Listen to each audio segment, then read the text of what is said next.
नमस्कार, मैं पिंटू सिंह यादव आप सभी का स्वागत करते हैं न्यूज लाइव में। दोस्तों, उत्तर प्रदेश के बाहुबलियों में एक बड़ा नाम मुख्तार अंसारी का है। मुख्तार अंसारी जब राजनीतिक रसूख रखते थे और वो जब बांदा जेल में नहीं थे, बाहर थे, उस समय थर-थर अपराधी से लेकर तमाम लोग जो है वो कहीं ना कहीं कांपते नजर आते थे। लेकिन जब से उन पर मुकदमा हुआ, जेल में चले गए, उसके बाद उनकी जो भनक है वो कहीं ना कहीं खत्म होती नजर आ रही है। लेकिन उनके राह पर उनके बड़े बेटे अब्बास अंसारी भी चलते नजर आए। अब्बास अंसारी जो है पहली बार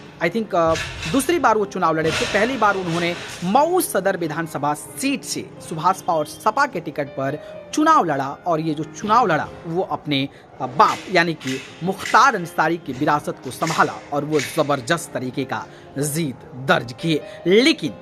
जिस तरीके से चुनाव के दौरान उन्होंने अधिकारियों को हड़काया था और वो जिस तरीके से अधिकारियों को हड़का रहे थे, वहीं हड़काने वाले अब्बास अंसारी जो हैं वो कहीं ना कहीं अब ईडी के सामने भीगी बिल्ली बने पड़े हैं और एक भी सवालों का जवाब बेहतर तरीके से नहीं दे पा रहे हैं। दरअसल आपको पता ही होगा कि जब उत्तर प्रदेश का चुनाव हो रहा था, उस समय उन्होंने एक भाषण दिया था और भाषण में बताया था कि अधिकारियों का हिसाब किताब होगा। मैं अखिलेश भैया से बातचीत कर आया हूं कि अगर सरकार बनती है तो अधिकारियों को 6 महीने कहीं भी ट्रांसफर और पोस्टिंग नहीं किया जाएगा, उनसे जवाब मांगा जाएगा। कुछ इस तरीके का बयान दिया था जिसको लेकर मुकदमा भी दर्ज हुआ था और ये बयान काफी ज्यादा चर्चा में हुआ था। लेकिन जब योगी आदित्यनाथ की दूसरी बार सरकार बनी, उसके बाद मानो कि बाहुबलियों पर और जो इस तरीके की प्रतिक्रियाएं देते थे उन पर आफत आ गई और अवैध संपत्ति से लेकर अवैध तरीके से सशस्त्र लाइसेंस को फर्जी तरीके से दूसरी जगह ट्रांसफर करने के मामले में अब्बास अंसारी की मुश्किलें बढ़ी